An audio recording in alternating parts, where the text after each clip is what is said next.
Ya, anggota Komisi 3 DPR RI Arteria Dahlan meminta polisi dengan cepat mengusut kasus perampokan di rumah dinas Wali Kota Blitar. Ia kecewa dengan keamanan rumah dinas Wali Kota Blitar yang hanya dihuni oleh 3 penjaga.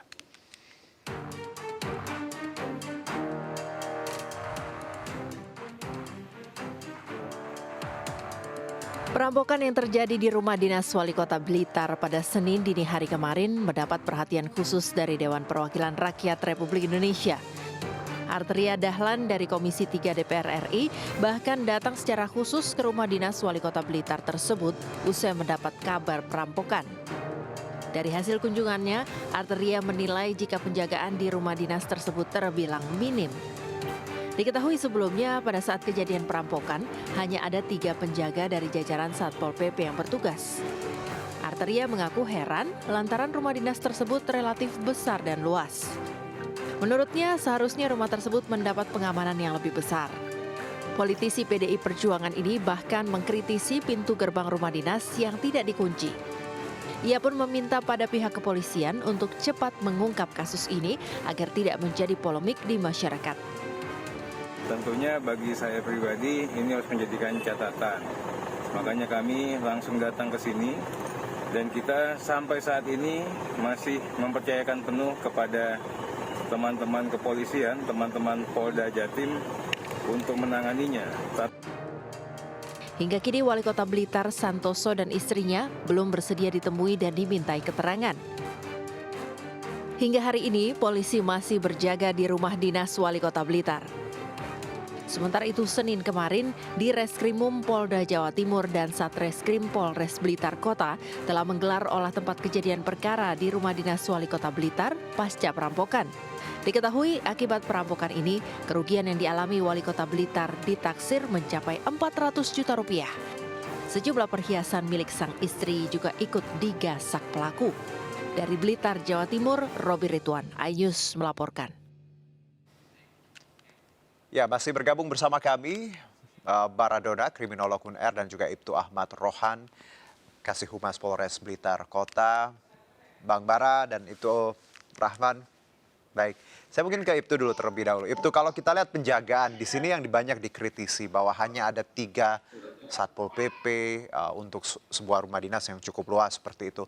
Dari olah TKP dan juga analisa sejauh ini, apakah memang penjagaan selemah itu atau ada update seperti apa mengenai penjagaan di TKP? Tentunya kalau untuk penjagaan adalah domainnya rumah tangganya pengamanan dalam internal dari rumah dinas Bapak Wali Kota ya, Mas. Terkait bagaimana pengaturan shift-nya adalah ranah mereka sepanjang tidak ada permintaan bantuan kepada pihak kepolisian. Okay. Nah, terlepas dari itu setelah kejadian kita backup pengamanan di rumah dinas tersebut dari anggota Polres Blitar Kota. Demikian. Oke, baik. Saya kembali ke Bang Mara bahwa tadi informasi semuanya masih bagaimana kita menganalisa ya bersama-sama. Kalau dari motif, sampai saat ini kepolisian pun masih belum bisa memberikan keterangan mengenai motif. Anda menyebutkan tadi bisa motif simbolik, bisa juga motif ekonomi. Dari 2 motif ini, mana yang lebih berat sebenarnya Bang Mara? Wah, ini pertanyaan mengarahnya, sulit, iya.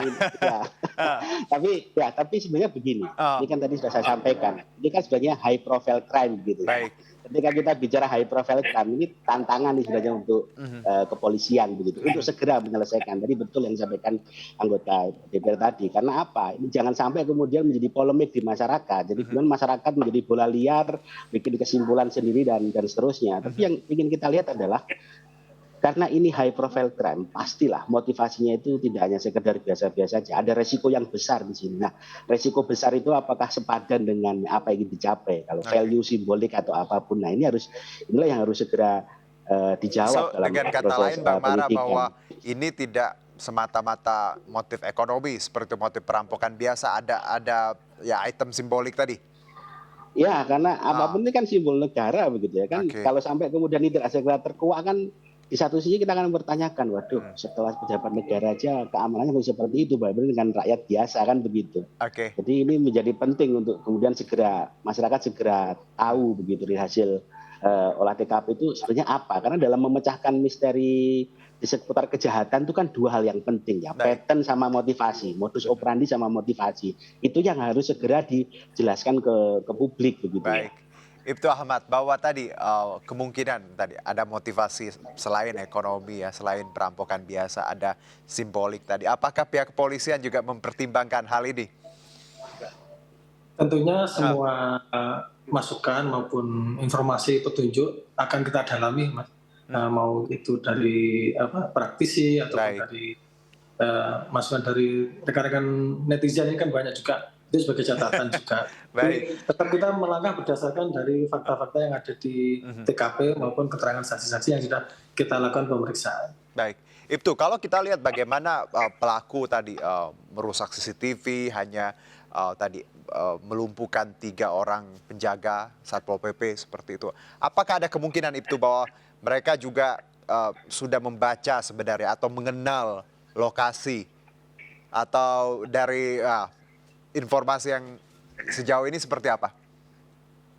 Yang jelas untuk materi penyidikan belum bisa kami sampaikan secara detail. Oke. Yang jelas kami punya bahan Baik. terkait dengan apa yang menjadi kok begitu, mungkin orang melihat begitu mudahnya mereka bisa melumpuhkan. Nah, itu Ya. bagian dari ranah penyidikan. Nanti akan kami mohon doanya segera nanti kalau sudah selesai, sudah Baik. kita bisa ungkap, akan kita sampaikan sejelas-jelasnya. Ya, kita paham bahwa semuanya harus dijaga terlebih dahulu. Kita lihat bagaimana. Karena semakin kita berikan nanti akan mengaburkan untuk Yes. pelaku yang lain seperti itu. Betul. Dengan baik, saya ke Bang Mara bahwa ya saya paham, tentunya Bang Mara paham bagaimana polisi dan pihak tadi yang terkait harus hati-hati ya untuk berkomentar terkait ini.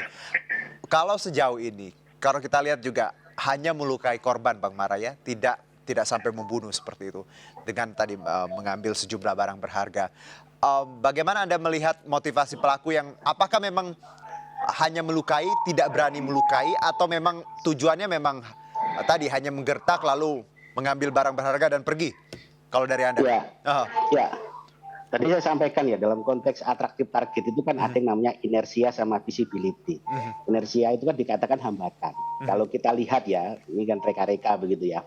Hambatan pertama itu kan bagaimana cara masuk, bagaimana kemudian membuat si korban ini mau menunjukkan di mana letak itu. Dari cerita yang diberita tadi kan dengan ancaman saja sudah cukup ya, dipukul, ancaman untuk ditelanjangi macam-macam cukup untuk menunjukkan. Saya kira itu kan bagian dari hal yang ngapain kemudian harus melukai. Berarti kan motivasi yang terlihat dari modus operandinya itu terlihat bahwa ini jangkauannya hanya 400 juta itu, bukan dalam konteks nyawa atau apapun kan. Tidak, jadi motivasinya tidak di situ. Kalau motivasinya membunuh pasti sudah mati.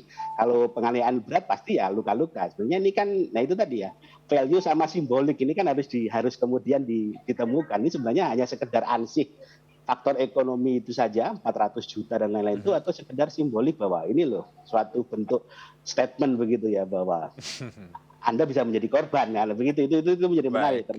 Karena kalau 400 juta ya tidak harus ke rumah dinas wali kota ya. Ya itu makanya kan di situ kan, dengan resikonya yang besar itu kan.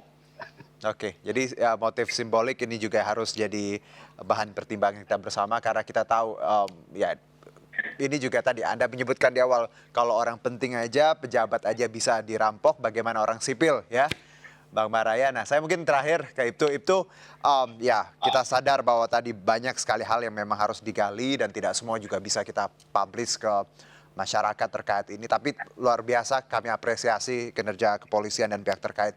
Tapi mungkin satu Ibtu, apa yang bisa kita ekspektasikan atau kita harapkan untuk beberapa hari ke depan terkait perkembangan ini, kira-kira akan ada rilis seperti apa dalam waktu dekat atau masih menunggu cukup lama?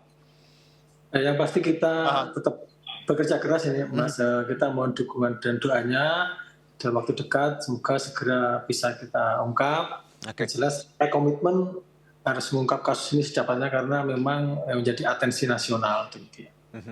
Baik, Ibtu terima kasih atas waktu dan juga insight-nya, dan juga Bang Mara terima kasih untuk analisanya.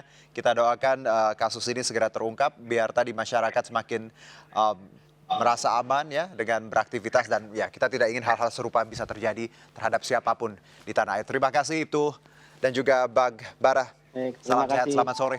Sukses untuk Polres Blitar. Kami jeda terlebih dahulu, pemirsa tetap di MNC News Now.